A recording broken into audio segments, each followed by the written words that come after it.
Bharat Myanmar সীমান্তে ভারতীয় বাহিনীর হাতে মিয়ানমারের পিপলস ডিফেন্স ফোর্সেসের অংশ পাক আফা গোষ্ঠীর 10 সদস্য নিহত হয়েছে। নিহতদের মধ্যে 3 জন কিশোর রয়েছে। এই ঘটনা ঘটেছে গত 14 মে ভারতের মণিপুর রাজ্যের চান্দেল জেলার সীমান্তবর্তী এলাকায়। তবে এই অভিযানের ব্যাখ্যা নিয়ে ভারত ও মিয়ানমারের মধ্যে সৃষ্টি হয়েছে তীব্র মতানৈক্য। ভারতীয় সেনাবাহিনীর দাবি 14 মে গোপন গোয়েন্দা তথ্যের ভিত্তিতে আসাম রাইফেলসের একটি দল অভিযানে গেলে সন্দেহভাজন সন্ত্রাসীরা তাদের লক্ষ্য করে গুলি চালায়।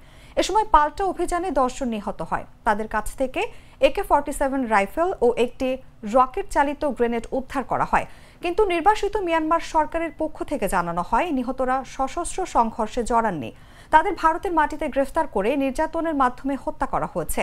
14 মের এই ঘটনার পর তামু এলাকায় আতঙ্ক ছড়িয়ে পড়েছে।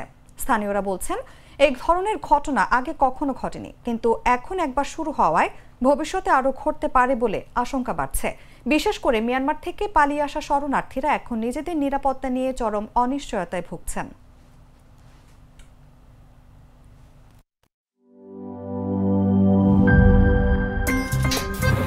আমার একটা স্মার্ট সিদ্ধান্তে 25% গ্যাসের খরচ কমেছে। ভাবছেন কিভাবে?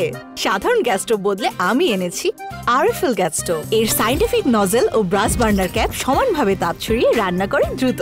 তাই গ্যাসও বাঁচায় 25%, টাকাও বাঁচে 25%। আরএফএল গ্যাস স্টোভ নিরাপদ ও গ্যাস সাশ্রয়ী।